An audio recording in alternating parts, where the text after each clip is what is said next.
RDC, États-Unis, accord de paix RDC-Rwanda.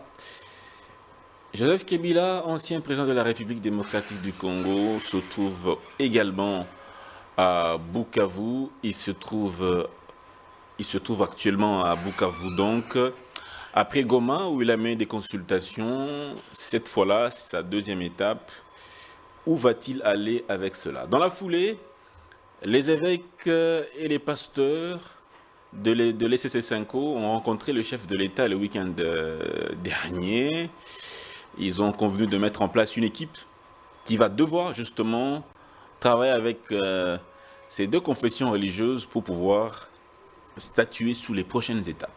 On parlera de la rencontre entre le chef de l'État et aussi le fils Museveni qui, au lendemain de sa rencontre avec l'autorité suprême congolaise, il a justement commencé à s'attaquer aux partenaires de la RDC, à savoir les Wazalendo, qu'il considère comme étant une force négative qu'il doit absolument neutraliser. On parlera de la justice dans notre pays.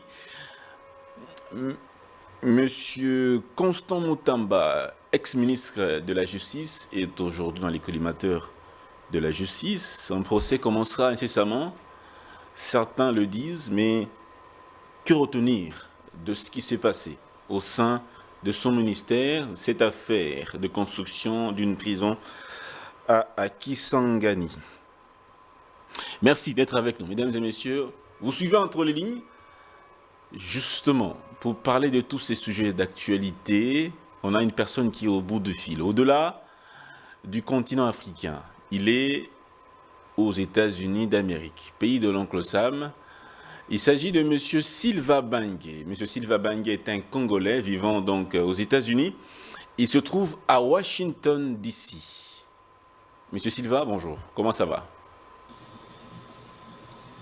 Bonjour, monsieur Dan. Ça va très bien. Merci bien. M. Silva Bangué est un juriste de formation de l'UNIKIN, Université de Kinshasa. Il est Congolais vivant aux États-Unis depuis plusieurs années. Il s'intéresse beaucoup à la situation de son pays. Il est là donc pour parler en quelques minutes de son pays. Alors, rapidement, M. Silva Bangué, quelle est la première impression qu'ont les Américains quand on leur parle de leur pays, la RDC? Plutôt, les Congolais qui vivent là-bas. Quelle est la première impression qu'ils ont quand on leur parle de leur propre pays? Oui, d'entrée en jeu, je veux vous répondre à ceci. Vous savez, ici aux États-Unis, les Congolais qui vivent ici, quand on parle de leur pays, ils sont vraiment intéressés. Ils aiment leur pays.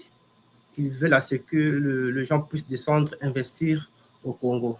Donc, les Congolais vivent ici pour un moment. Quand on essaie de voir certains Congolais dans certains États, ils ont toujours l'envie de rentrer au pays, investir au pays et booster le développement du pays.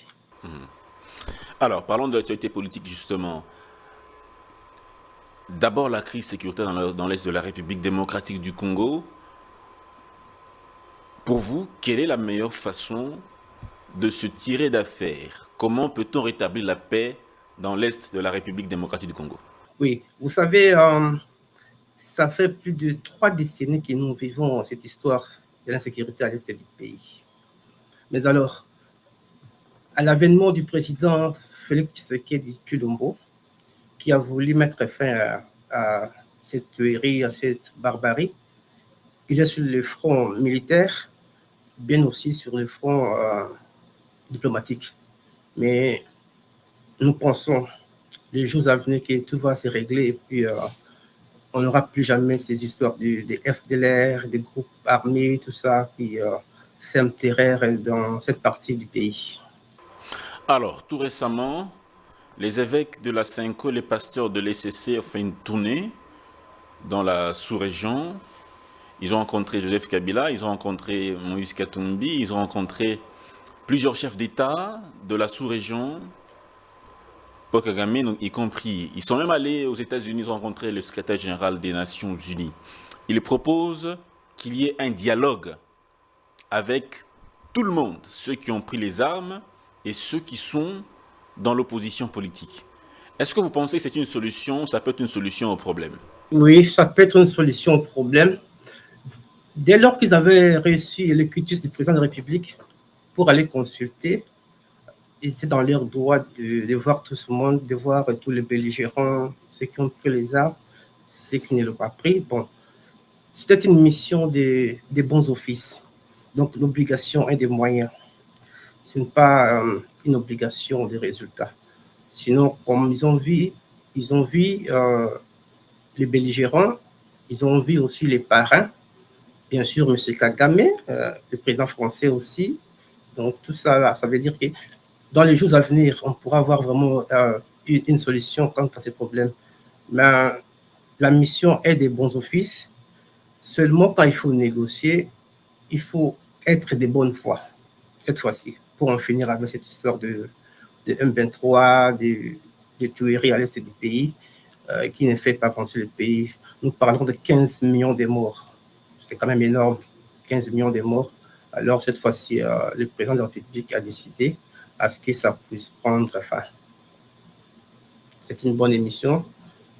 Donc, je crois les jours à venir, nous serons au courant de tout ce qui va se passer. Quand il a mandaté aussi son directeur chargé de sécurité, professeur Bérand, oui, professeur Bérand, pour s'occuper de cette négociation, comment harmoniser cette rencontre. Ça sera une bonne chose pour la République. Est-ce que ce dialogue devra-t-il être, comme certains le disent, inclusif? C'est-à-dire, on devra voir Joseph Kabila, Corneille Nangaa, Moïse Katumbi. Toutes ces personnes-là devraient-elles se retrouver autour de la table pour dialoguer? Est-ce qu'il faudra aller avec toutes ces personnes? Oui. Je pense que c'est pour l'intérêt de la République. Pour l'intérêt de la République, ça vaut la peine.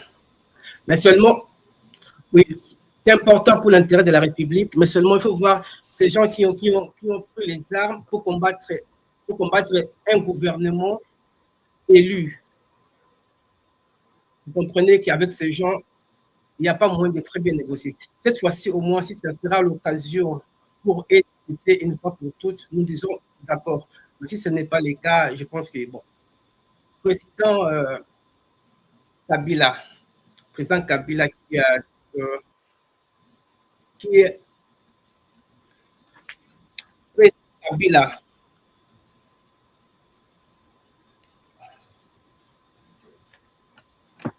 président Kabila, je disais, à qui ils ont levé les immunités.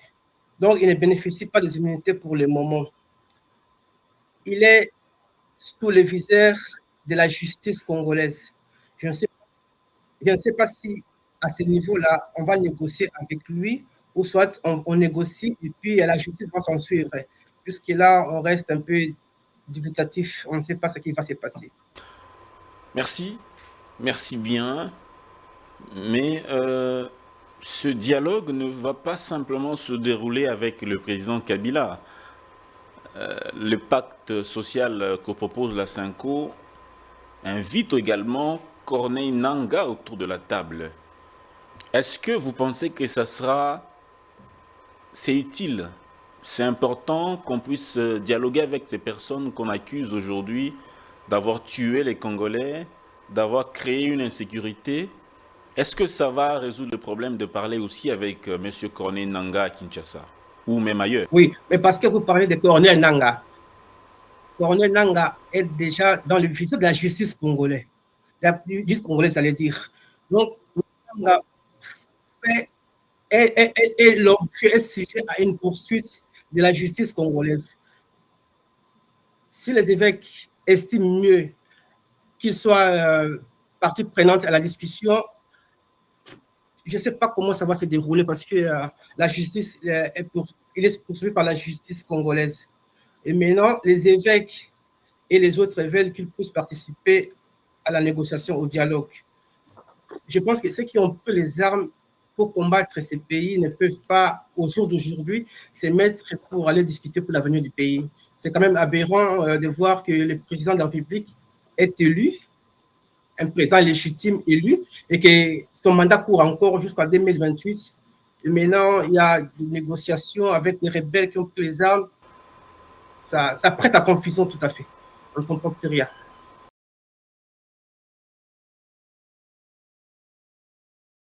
Le ministre du Transport, le vice-premier ministre, le ministre des Transports, Jean-Pierre Bemba, avait accusé les évêques de la Cinco, Moïse Katumbi et Joseph Kabila, d'être de connivence pour pouvoir tenter ou attenter à la vie du chef de l'État, un assassinat du chef de l'État. Quel est votre avis par rapport à cette sortie médiatique de Jean-Pierre Bemba? Oui, je pense que le VPM des Transports, Jean-Pierre Bemba, était le ministre de Défense de ces pays. Il avait l'accès à certaines informations. Alors, s'il s'élève pour faire une telle déclaration, ça fait foi quand même à ce qu'il dit. Parce que n'oubliez pas, il a dit qu'il a des preuves. Il a des preuves pour tout ce qui s'est passé au niveau du Bandundu. Également, il a dit AFC 123, celui qui finance. Et finalement, on a vu M. Kabila débarquer bien sûr à Goma. Et actuellement, il est en train de consulter. Ce qui prouve à suffisance qu'il y a un complot. Complot même parce qu'ils ne veulent pas du président de la République. Donc, il y a un complot qui se prépare pour éliminer le chef de l'État, comme il a si bien dit. Donc, il a tous les éléments, il a des preuves. Je pense qu'il doit être conséquent par rapport à sa déclaration. Alors, les évêques qui ont rencontré le chef de l'État pour pouvoir mener ce dialogue, pendant que Jean-Pierre Bemba les accuse d'être dans ce complot visant à assassiner le chef de l'État, Félix Tshisekedi. Est-ce que c'est cohérent? C'est cohérent? Est-ce que c'est prudent? Est-ce que c'est une histoire à soutenir? Parce qu'ils sont accusés d'une part d'être de connivence avec l'ennemi, mais c'est eux qui veulent piloter les dialogues. Quel est votre avis par rapport à ça? Tout à fait. Mais c'est ça qui pose problème. C'est ça qui pose problème parce qu'ils ne peuvent pas être juges de parti, la CENCO. Ils sont accusés de complot contre le président de la République. Et maintenant, ce sont eux qui vont arbitrer, soit participer à ces dialogues. Donc, on ne voit pas comment ça va se passer, mais nous pensons que c'est une mission des bons offices. Ils peuvent se parler, mais ils ne seront pas tenus par obligation de résultat. S'il n'y a pas de moyens quant à ce, ça sera constaté et il n'y a pas de sanctions. Donc, je pense que ça reste un sujet à débattre. Comment les évêques de la CENCO sont en train de planifier un complot contre le président de la République et que maintenant eux-mêmes, ces évêques, doivent être partie prenante du dialogue. Donc, ça pose un peu matière à réflexion sur ça. Alors, je parlais des évêques de la Cinco qui sont accusés par Jean-Pierre Bemba d'être dans ce complot visant à assassiner le chef de l'État. Est-ce que ces propos sont des propos de nature à jeter un discrédit sous les évêques qui pilotent la Cinco? Comment est-ce qu'on peut aller au dialogue avec les évêques dont on soupçonne des tentatives d'assassiner le chef de l'État? Oui, c'est là tous les problèmes. Comment ils peuvent aller en dialogue avec ces évêques, les évêques qui sont en train de comploter contre les chefs de l'État. Parce que vous savez, quand M. Jean-Pierre Bemba dit ça, il a été ministre de la Défense de ces pays. Quand il parle, c'est qu'il avait l'accès, n'est-ce pas, aux informations, à la sécurité des chefs de l'État. Et maintenant, quand on parle de dialogue entre les Congolais qui sera piloté par la CENCO, ça pose problème. Parce qu'ils ne peuvent pas être juges et partis.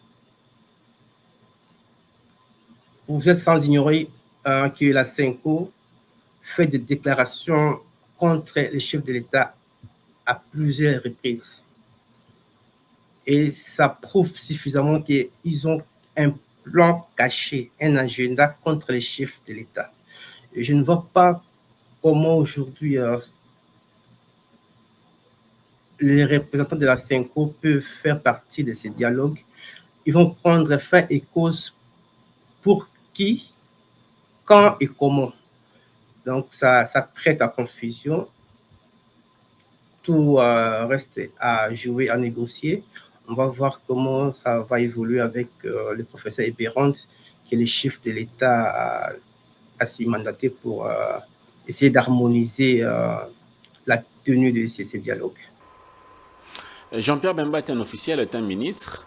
Il dit avoir des preuves d'une tentative d'assassinat du chef de l'État qui implique les évêques de la CENCO. Comment est-ce qu'il n'y a pas de procès ou de poursuite des évêques jusque-là, malgré les preuves qu'ils possèdent? Vous êtes sans ignorer, cher Dan, que même quand M. Jean-Pierre Bemba a parlé des financements des diocèses par le gouvernement, j'allais dire par le gouvernement, ils n'ont pas pu nier ce que Jean-Pierre Bemba avait dit. Et cet argent était même détourné. Ils ont dit qu'ils veulent des preuves. L'IGF est descendu, il a enquêté, et voilà que maintenant, ils sont pris main dans les sacs. Ça veut dire, ça prouve à suffisance que tout ce que M. Jean-Pierre Bemba disait, il avait des preuves, seulement pour parler des cas de l'IGF, pour le financement des diocèses, à la hauteur de 47 millions de dollars, j'allais dire.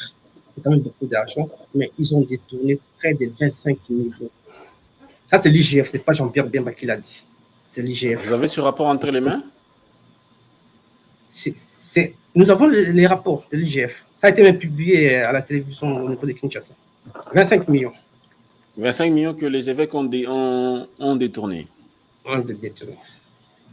Selon l'IGF. Ce rapport date de quand? Quelle date?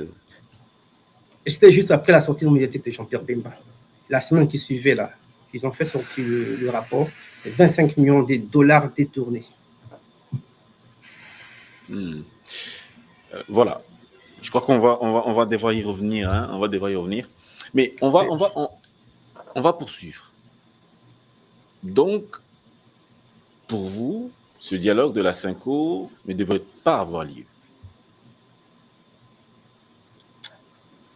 À mon avis, le dialogue peut avoir lieu.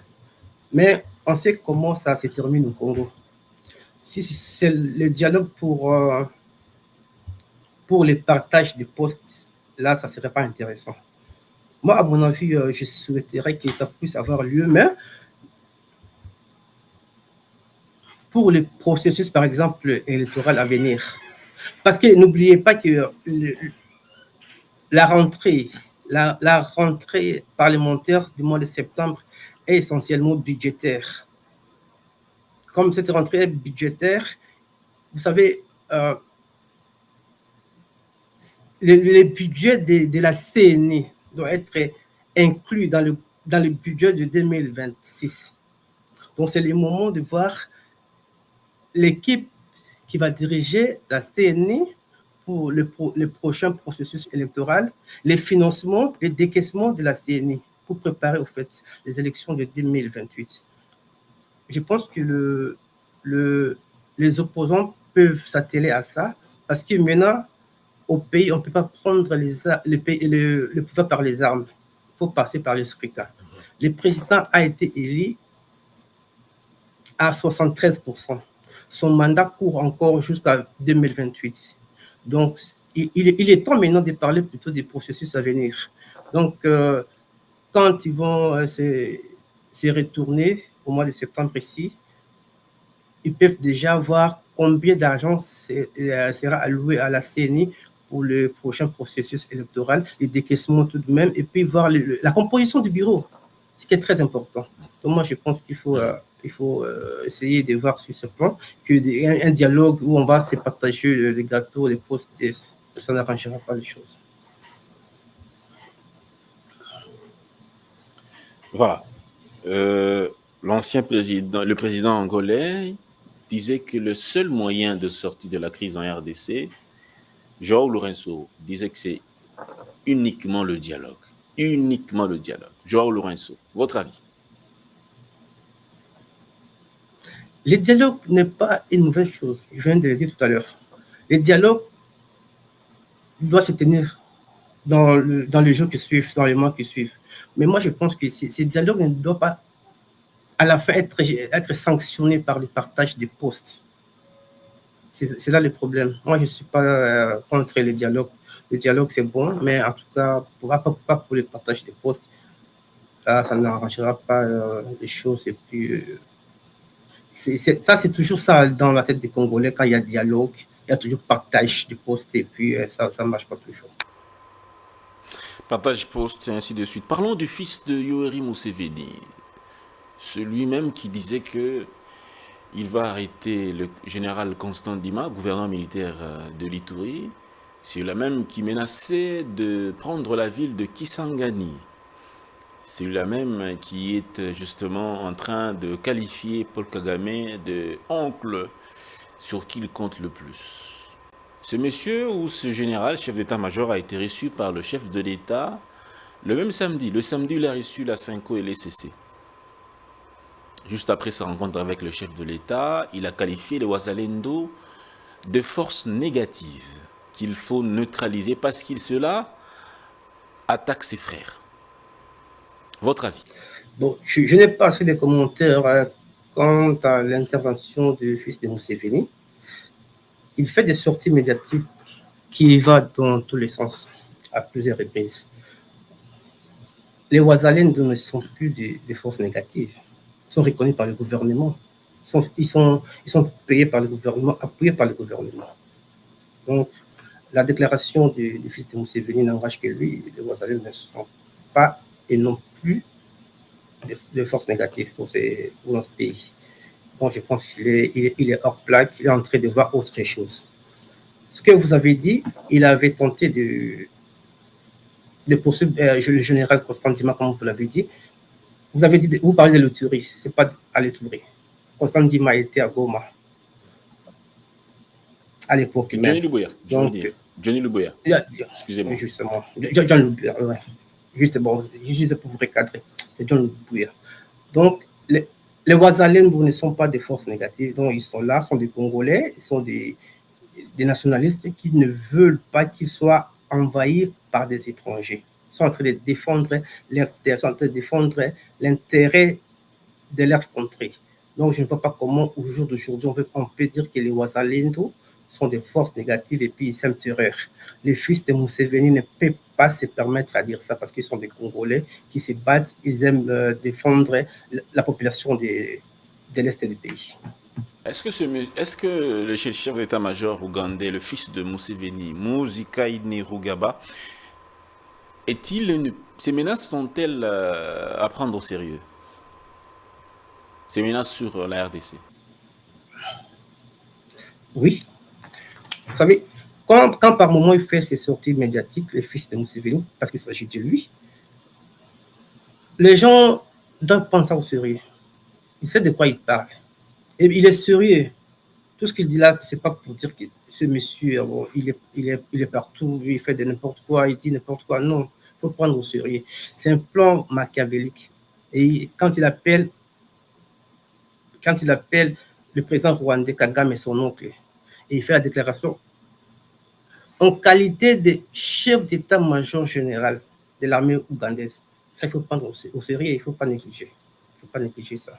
Donc, je pense que le monsieur est sérieux, il sait ce qu'il fait, il sait comment ils ont boutiqué leur histoire de créer l'insécurité à l'est du pays avec son oncle Kagame, et ils les font sérieusement. Je pense qu'il ne faut pas négliger, j'allais dire, cet aspect-là.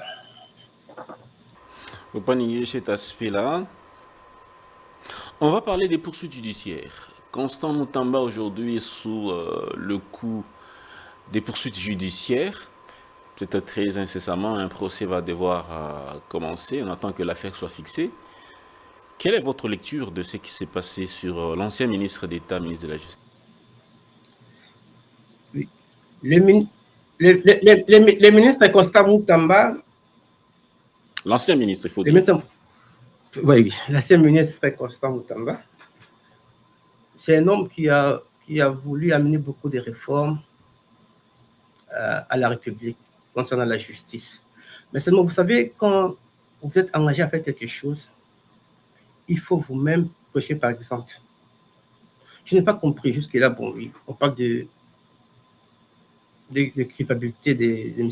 Constant Moutamba, j'allais dire, et que le ministre de l'ITPR n'était pas informé, il n'y avait pas de site prévu pour la construction de cette prison.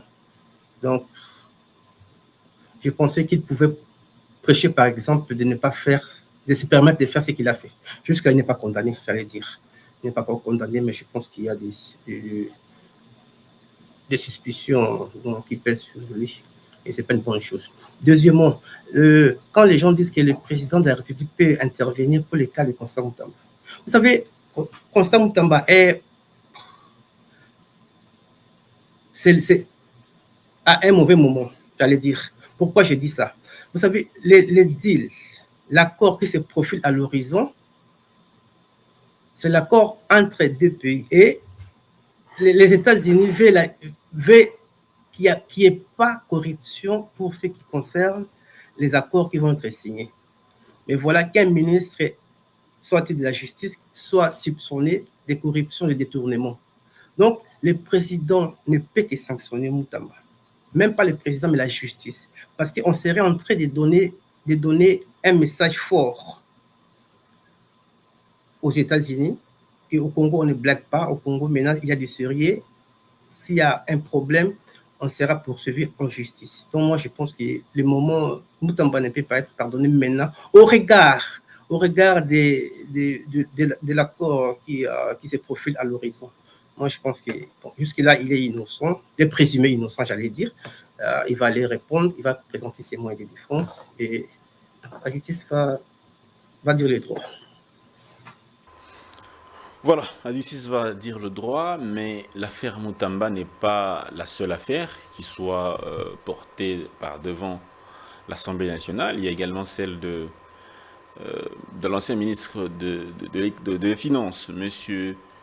Nicolas Kazadi, qui au cours d'une émission déclarait que l'argent du Trésor était déjà dilapidé, avant même que les projets ne soient entamés. Il est également impliqué, il était également cité dans l'affaire de surfacturation, de forage, de lampadaires, tout ça. La manière dont cette affaire s'est déroulée devant l'Assemblée nationale, qui a rejeté ce réquisitoire du procureur général près la Cour de cassation, et la manière dont on a traité le cas de Moutamba, est-ce que vous avez l'impression que l'Assemblée nationale a été juste? C'est ça tout le problème dans notre pays. La justice à double vitesse. Quand il s'agit du Constant Moutamba, on a l'acharnement, on se précipite et l'autorisation est donnée. Mais pour les cas de Nicolas Kazadi, que vous venez de citer là, il y avait même des preuves de surfacturation pour le forage, également pour le lampadaire, j'allais dire lampadaire aussi. Donc, il y a des preuves, mais on n'a pas compris pourquoi il n'est pas inquiété. Il était sorti du pays même, il est rentré, il n'est pas inquiété, il est là. On ne sait pas ce qui se passe au niveau de l'Assemblée nationale. Si c'est un autre ministre, on a l'acharnement, on le fait si vite, et l'autre, on ne le fait pas. Donc, moi, je pense qu'il y a un petit souci de ce côté-là. Il y a à boire à manger dans tout ce qui se passe au niveau de l'Assemblée nationale. Il y a à boire à manger. Il y a aussi le cas de Matata Pognon qui parle d'une instrumentalisation de la justice et qu'il est innocent. Est-ce que Matata Pognon, aujourd'hui, on peut peut-être... c'est vrai qu'on ne commande pas les décisions de justice. Est-ce qu'on peut dire que Matata Pognon, aujourd'hui, a-t-il bénéficié d'un traitement équitable? J'ai suivi le déroulement du procès de Matata Pognon. Je n'ai pas vu là où les juges ont trébuché. Ils ont dit le droit, ils ont lu la loi, donc il y avait des preuves. Ils ont même cité surfacturation avec des chiffres. Il n'y avait pas moyen, et il n'y a pas même moyen aujourd'hui que M. M. Matata Mponyo que vous citez là, puisse dire qu'il y a acharnement sur lui ou bien il est innocent de tout ce qui s'est passé. Parce que j'ai suivi la lecture de Dieudonné Kamoleta le jour du prononcé. Il n'y avait pas question d'acharnement et pas question d'innocence. À mon sens, je savais qu'il y a des griefs contre lui et qu'il y avait des preuves de surfacturation. Des surfacturations, justement. Mais Matata Pognon est jusqu'à preuve du contraire député national. Or, la loi dit qu'on ne peut pas poursuivre un député national, un parlementaire, sans l'autorisation de sa chambre. Comment ça s'explique? Vous êtes juriste, que Matata Pognon a été condamné pendant qu'il siégeait à l'Assemblée nationale comme député national. Et ses immunités n'étaient pas levées. Il faut noter ici que Matata Mponyo faisait déjà objet d'une poursuite. Et ça a été suspendu. L'immunité a été levée avant les élections. Ça a été suspendu parce que le monsieur devrait se présenter comme candidat président de la République. Donc, c'est net ce moment-là, parce qu'il devrait se présenter comme candidat président de la République, il ne pouvait pas être poursuivi par la justice. Mais dès lors qu'il n'est pas élu président de la République, il est rentré. Donc, la procédure poursuit la procédure continue, donc ça ne cesse pas. Donc, M. Matata Mponyo était poursuivi bien avant. Son immunité a été levée bien avant, mais seulement parce qu'il devait se présenter comme candidat président de la République. On avait suspendu la poursuite. Donc maintenant qu'il est condamné, il peut aller en prison comme étant député national avec ses immunités? Je pense que le président de l'Assemblée nationale doit jouer un rôle. Parce que la justice s'est prononcée quant à ceux. La justice s'est prononcée. Maintenant, il va de l'intérêt de la nation. Donc, le président peut intervenir pour enlever les immunités de l'État, pour faire la prison comme il est déjà condamné. Comment devait-il se comporter? Comment l'Assemblée nationale devait se comporter face à cette situation? Il doit lever l'immunité de Matata Mponyo. Après la condamnation, avant la condamnation ou après la condamnation? Que ça soit avant ou après, mais les faits sont là. Les faits sont là. Il a surfacturé, il a détourné, il a pris de l'argent. Donc, il n'y a pas moyen de laguer cette infraction. L'infraction est là, elle est pendante et il doit répondre de ses actes devant la justice, donc faire la prison. Son parti dénonce le fait qu'il soit disparu et accuse les autorités d'être les responsables numéro 1 de sa disparition. Pourquoi C'est les mots du ce qui se passe au Congo, c'est ça au Congo. Quand on est condamné, quand on doit être poursuivi, on tombe malade, on est disparu. Comment un monsieur comme Matata Mponyo peut être disparu en plein capital de Kinshasa? Disparu.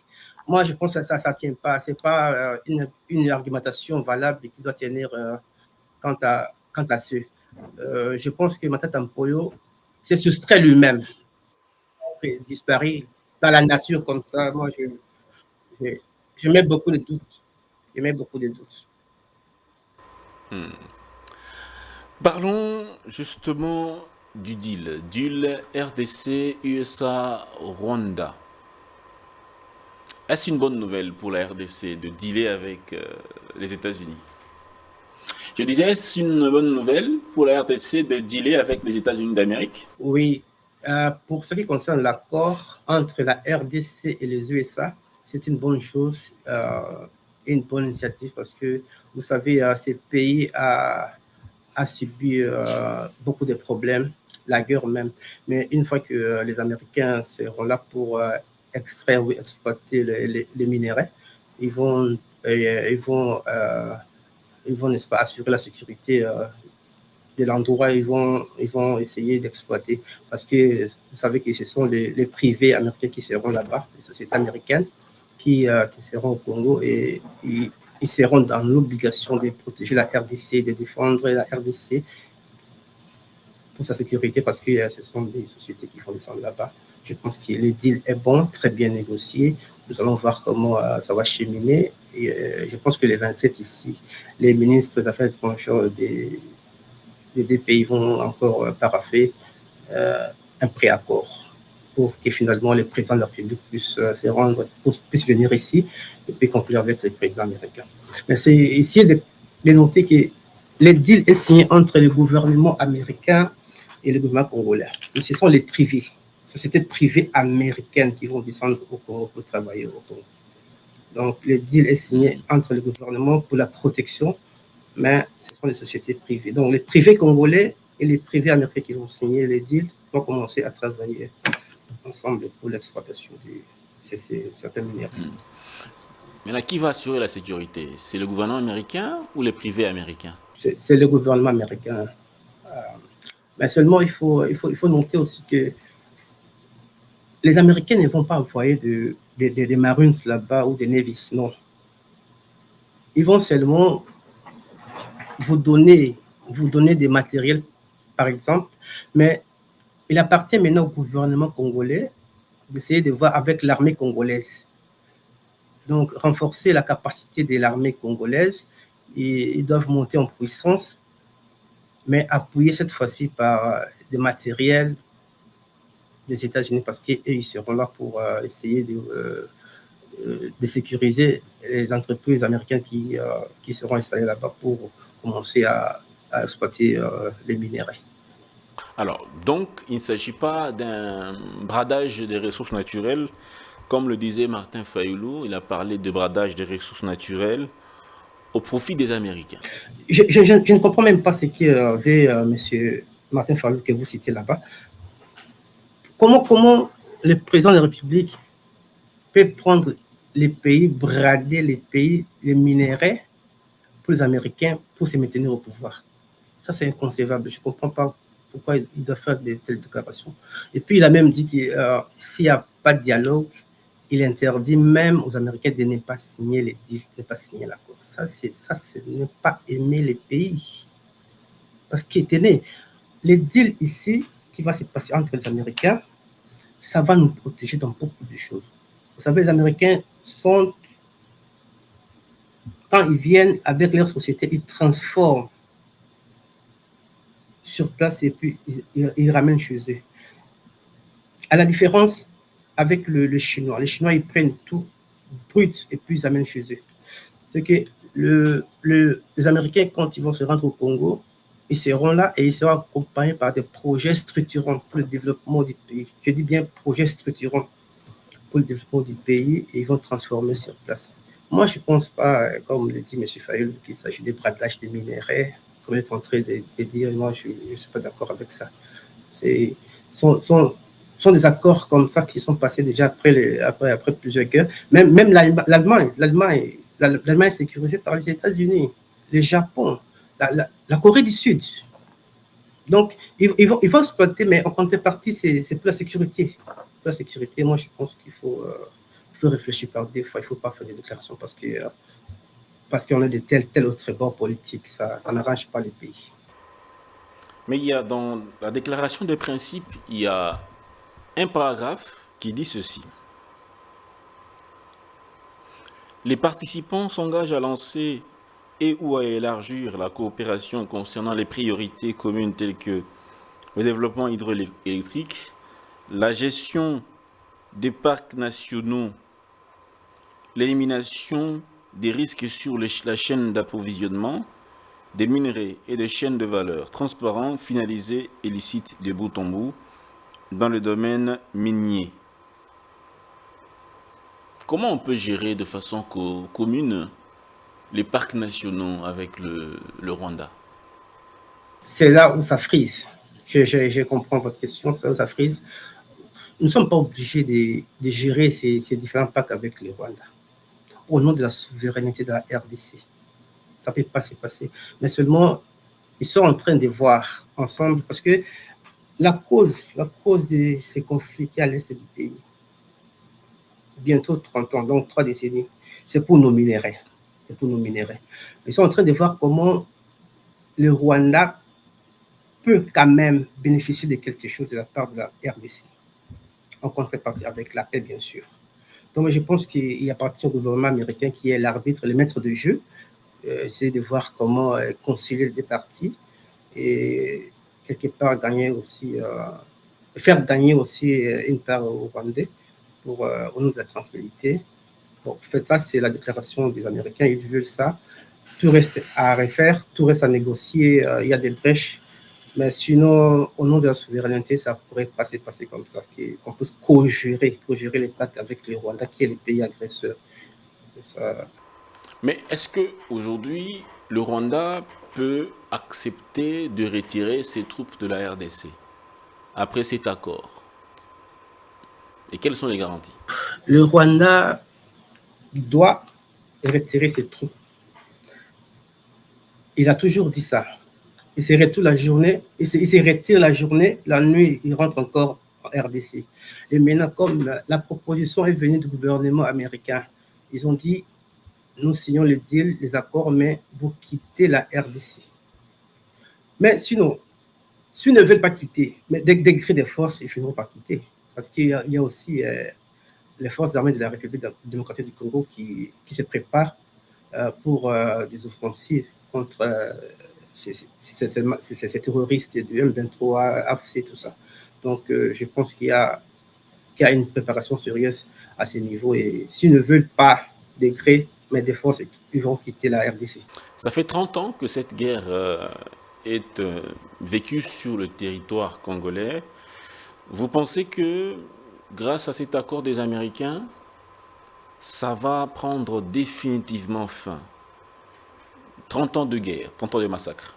Bien sûr que oui, bien sûr que oui. Si au niveau des négociations avec les Américains, on parvient à signer l'accord, et nonobstant aussi la formation, je l'ai dit tout à l'heure, là, de nos forces de défense.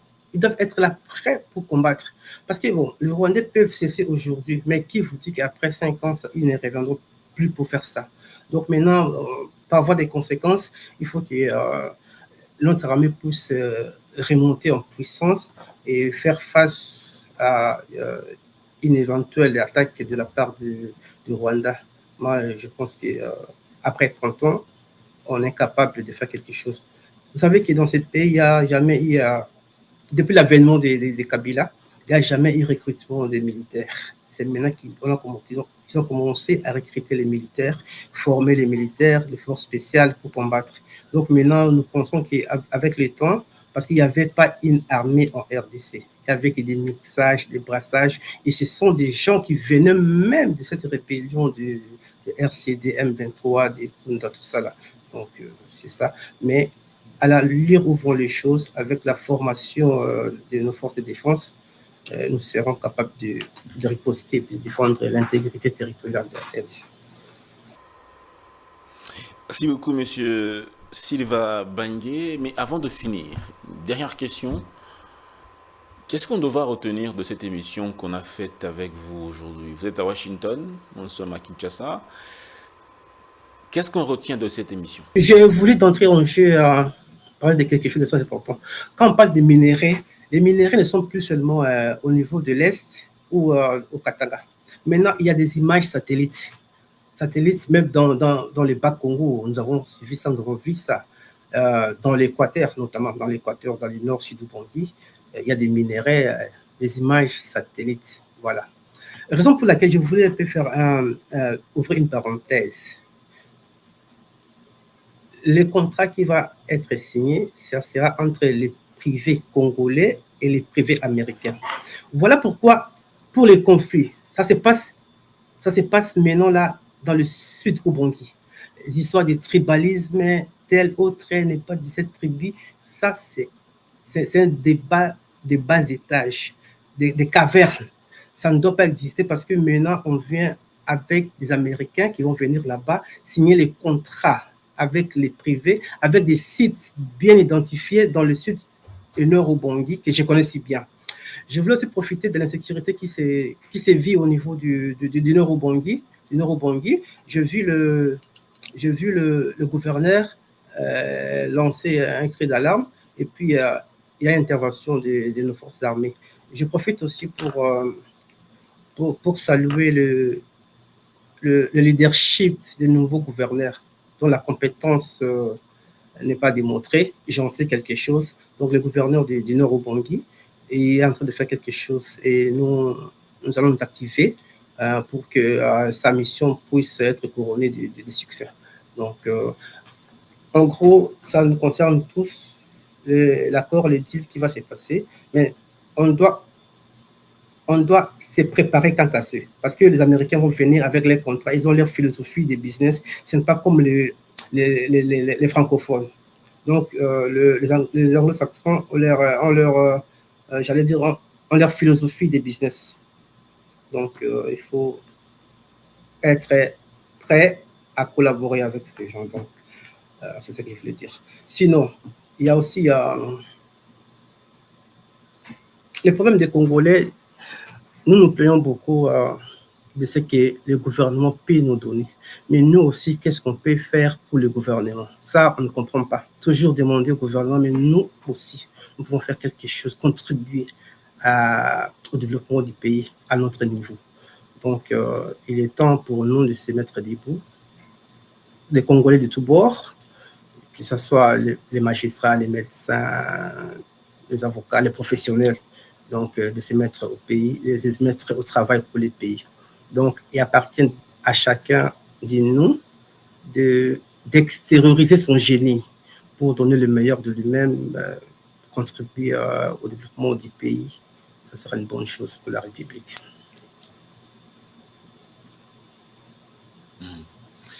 Voilà. Voilà. Merci beaucoup, M. Sylvain Bangué, depuis les États-Unis d'Amérique, depuis Washington, D.C.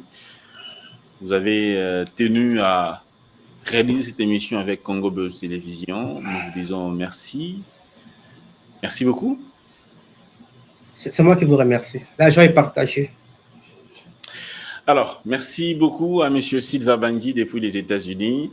Merci également à toute la population congolaise partout où vous nous suivez. Vous l'avez compris, que vous pouvez également donner votre point de vue, quelle que soit la région du monde où vous vous trouvez. Vous pouvez également nous appeler pour donner votre avis. Merci à M. Sylvain Bangué. Merci à toute la diaspora congolaise vivant là-bas aux États-Unis d'Amérique, au pays de l'Oncle Sam, les États-Unis qui sont en guerre contre l'Iran. Donc, on continue de suivre l'actualité. Merci beaucoup. Portez-vous bien et à très bientôt.